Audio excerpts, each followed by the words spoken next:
Make a quick video to show you how you can present the information from your iPad to all of the students in your class simultaneously while using your screens, your projector and your computer as separate screens.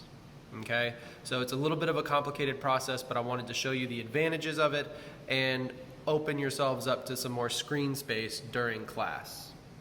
So as you can see here, I've already skipped ahead a little bit. I've started a Zoom meeting, I've screen shared my iPad, so this is what the students should be viewing. I've also connected myself to my external projector here, and I have an external monitor over here. So I'll show you how this works. Even as you add more monitors, you get to choose which screen that Zoom is reading from. So if you have multiple monitors or you've tried this before, you've probably learned that if I try to move this screen from my main computer to, for example, the projector, what happens is that students can no longer see this screen, right? It doesn't have the green box around it. If I move it back to my computer, we see the green box appear, right? That means that Zoom can read what's happening and the students can see it. So in order for this green box to appear on our projector, we got to do something really simple. We're going to go here to our display, right, where you would typically click on AirPlay. Now what you're going to do is you're going to go all the way down to Open Display Preferences.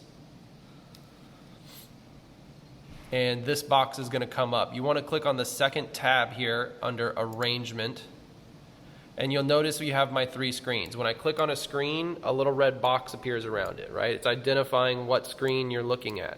So there's one, there's two, and then there is three. So what I want to do, ladies and gents, in order for my Zoom, this right here behind me, the information from my iPad, in order for that to be simultaneously in the meeting and so kids in class can see it, all you have to do is take this little white bar at the top and move it to your projector screen. Now when you do that, you'll notice automatically everything changes. And if I switch my camera around over here, you'll actually see that now I have my Zoom screen there in the background. Here we go. I've got my Zoom screen here in the background that I can write on. Students online can see it. Students in class can see it. I can come over here to my second screen. I can put my Brady Bunch over here on the second screen so I can see them raise their hands or ask questions or do the chat. And then I have another screen where I can take my attendance and things of that nature. So even if you don't have a third monitor, ladies and gents, this is still really nice because you can use this extra screen for attendance, you know, just using the internet without Zoom around. It's very, very helpful. So if you need any help with this, ladies and gents, just let me know. I'm more than happy to come and help you out.